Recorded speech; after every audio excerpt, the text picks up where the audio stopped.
bustling with activity here. We got guys in the front. Oh man, there's like so many people working right now. That's awesome. Wow, we're rolling. We're rolling. All right, I gotta get to work. I'm already late. Diving off my curb here. Oop.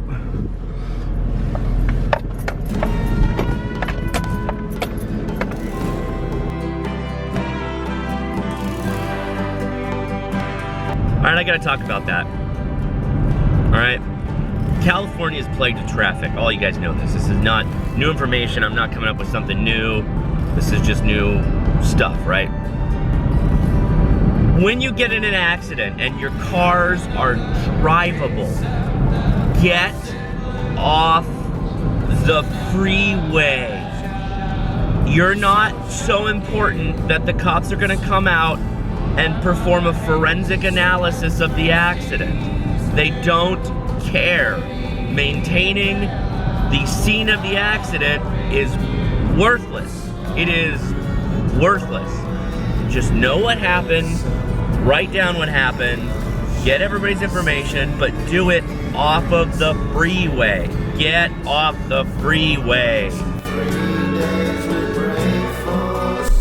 The weekend starts here. So very excited for a long weekend.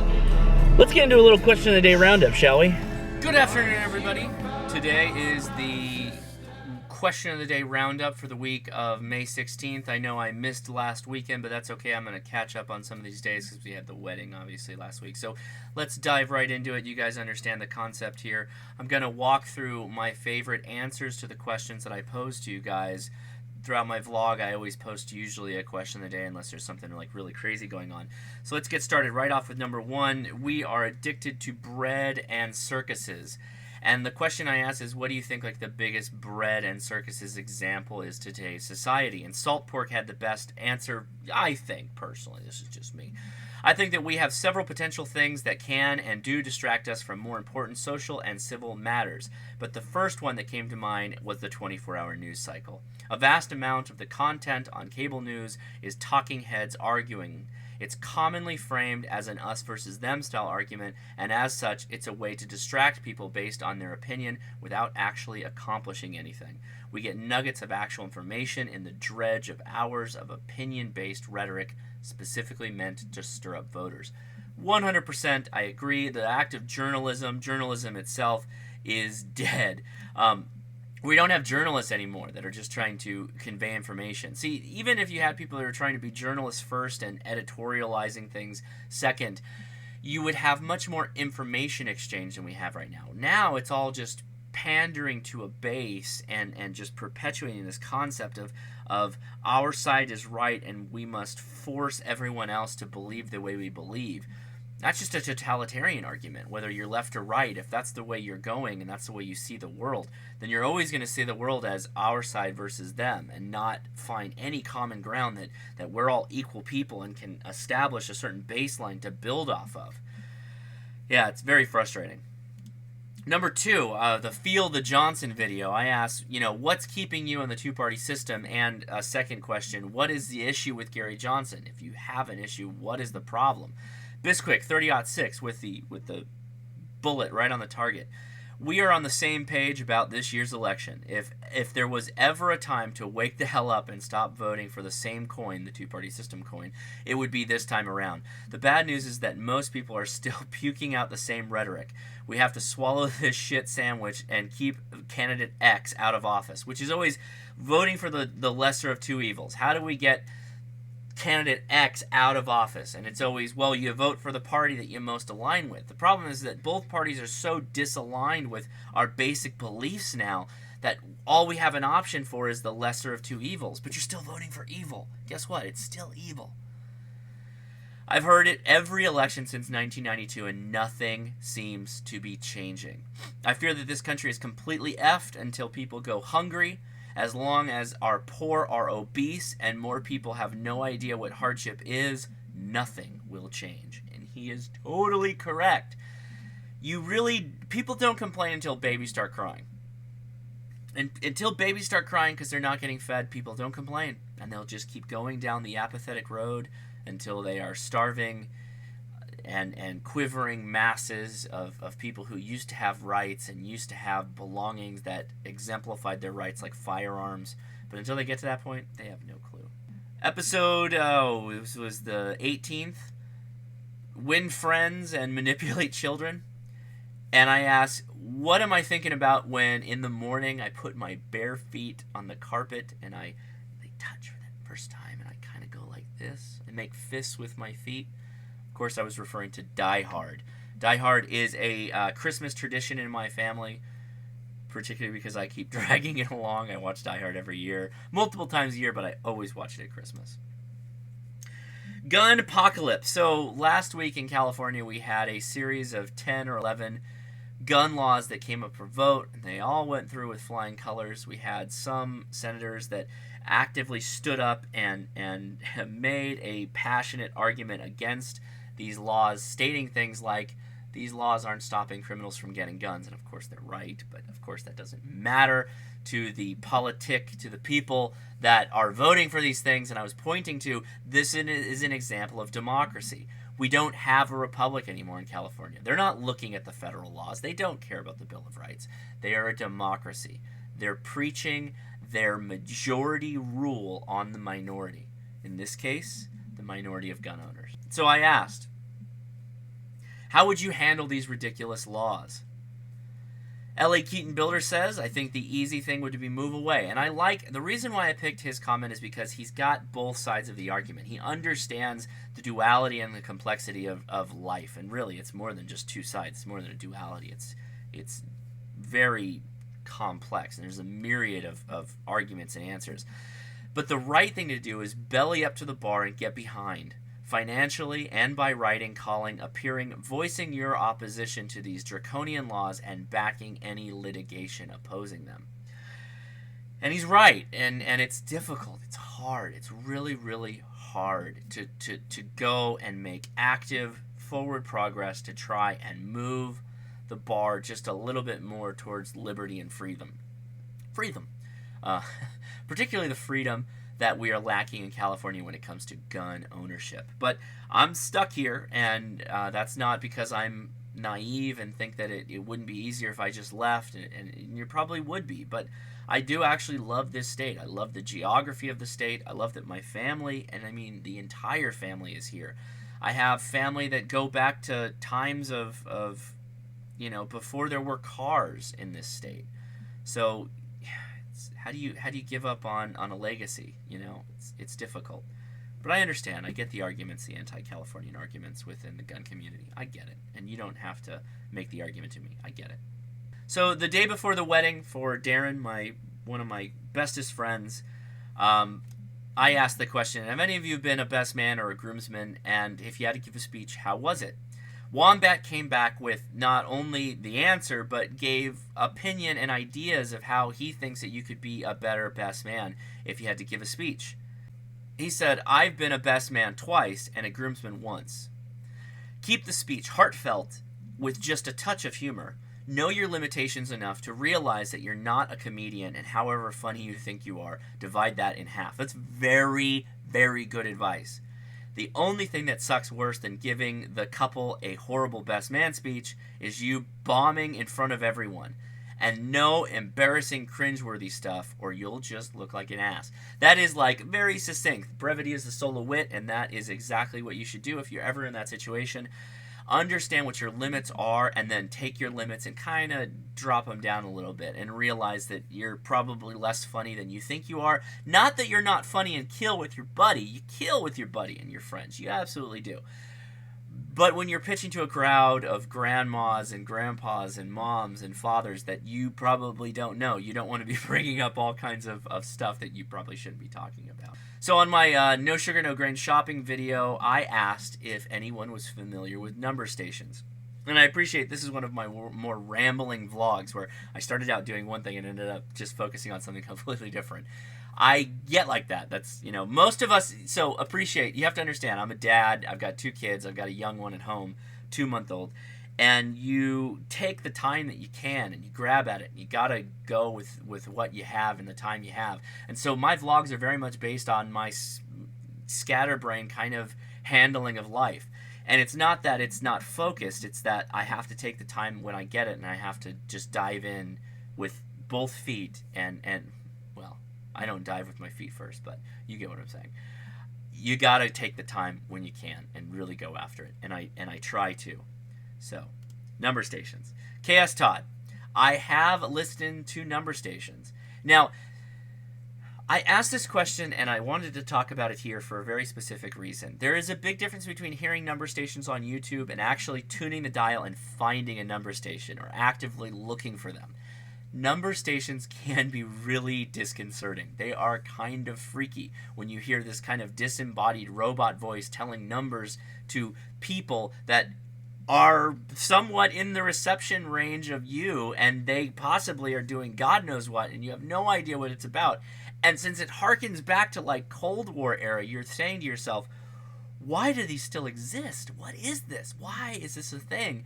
And then you think, well, maybe it's just a prank. And in some cases it could be. But there's some cases that, like the buzzer, UVB-76, it has been around since the Cold War and hasn't changed, and was actively moved from 2010 from one site to another site, where you ask yourself, it's like, what are they doing? Why? Why are they doing this? Very interesting. I lost my wallet at the wedding, and I folded it up, and I put it in my tuxedo, and I shipped it back off to the men's warehouse. And they immediately, I think after I dropped it off, the truck came and took it back to their sorting facility. So it's gone.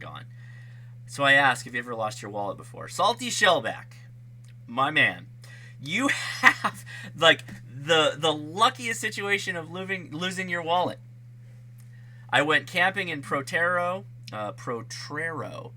California, and left some food for one of the residents who lived there. I dropped my wallet in their yard. It had my military ID and driver's license and what little cash I had. It was like 100 miles from base, so I had to go all the way back there to get it. The last time I lost my wallet was at a hotel, and I haven't lost a wallet, but I have lost something in a hotel room, and I did go back. And I have a piece of advice I'm gonna tell you at the end. I left it on the dresser at night, and it fell behind the dresser. I did not discover that I forgot it until I was pulling out of the toll booth. Luckily, there was a turnaround at the toll station, and we were only a mile from the hotel. Lucky day. Salty, you were very lucky. So here's my piece of advice for a hotel room.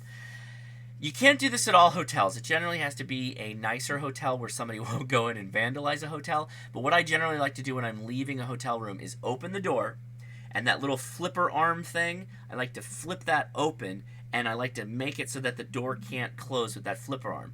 That way, if in the course of you getting to your car and maybe driving away, and you realize you forgot something, the door's still open and you don't have to go through the maid or the front desk, whatever. You can go right back, go back in, get your stuff. Big piece of advice there. Because I lost my wallet, I had to go to the DMV. And so I asked, how long do you normally spend at the DMV? You guys came back with a whole bunch of different numbers, but two guys, Ryan Dubé, and I think it's K.A. Racer. It's not Carasser. Maybe I'm wrong. Carasser, or K.A. Racer said. I'd say my longest I've ever had to wait was 20 minutes to have my license picture taken. It might have been longer when I went for my driver's license in 1990. Now you need to get an appointment 2 months in advance and take your actual driver's license exam. I'm sure being in a suburban rural area has its advantage of less time in the PennDOT. I don't know what PennDOT building is, so if you see this K Racer, clarify what that means. I figure places like Philadelphia and Pittsburgh have more customer traffic. Yeah, they probably do. In California, we have the unique experience of lots of immigrants from south of the border that come over and they need to get their DMV situation sorted out, and they have a lot of issues with registration. Understand, if you have people that are illegal and are driving, there's this gray area, and they're all trying to register their vehicles, sometimes illegally, and that puts a strain on the system at large, and you just kind of have to, it slows everything down. Ryan Dubé, longest probably an hour. I always go this is good advice, that's why I picked this. I always go a half an hour before they open and wait at the door. Typically I am within the first few people. So worst case, I wait half an hour outside and an hour inside. With my compromised immune system, it's the best way to go. Yeah, man, no, I hear you. Dude, I hope you're doing better. I hope things are looking up for you. I hope that I actually don't know enough about your situation, and I apologize for that. I know we have a lot of back and forth, and I value that back and forth. But I don't know if you're in a situation where you're gonna get better.